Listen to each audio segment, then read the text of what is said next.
Okay, so we've started our backsplash project. We are using abnormally large subway tiles, so it requires a lot of modification, and that's what we're working on now. We are using the Musselbound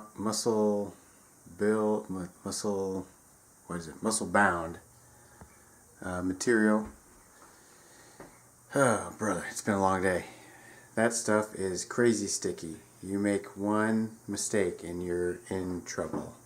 So be careful. My issue was getting these lined up properly because the tiles are either not straight or the cabinet isn't straight, which is probably the cabinet because I know they didn't use laser leveling when they built the house, but the cabinets were built to be level with the wall.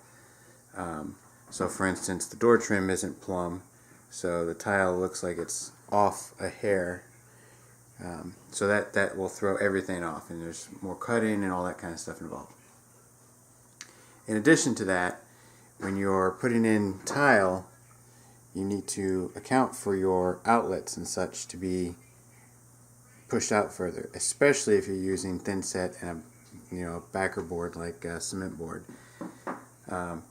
So you have to buy these little junction box extensions that go over the outlet and allow you to screw in and out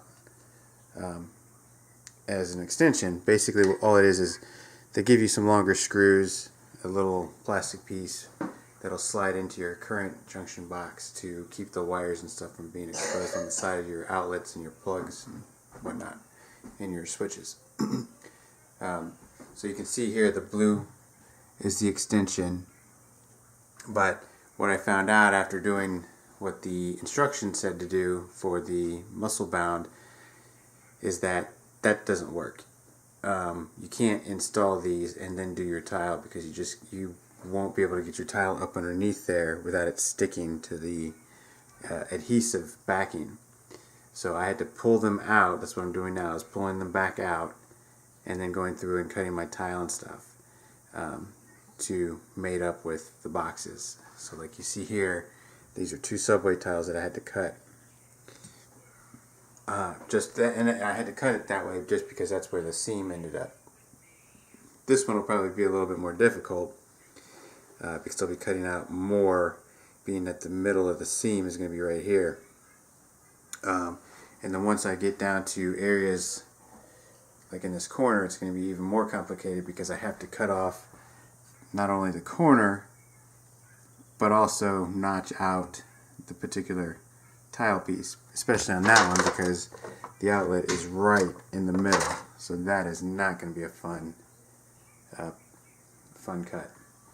And then you have the crown molding at the top that you got to cut around, so I've got to figure out some way to scribe that onto a template or something.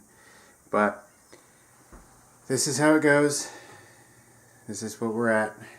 This has been an all-day project so far, only because I had to take the kiddo and get the kiddo back and forth to school.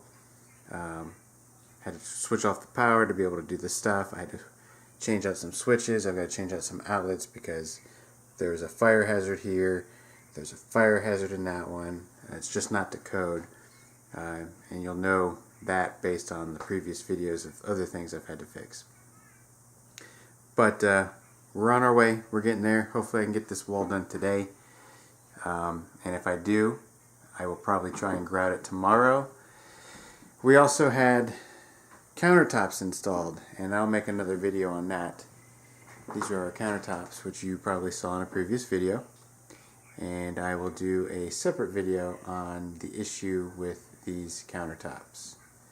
But for now, I'm going to go ahead and get back at installing this tile. Alright, well, hope you learned something. On to the next.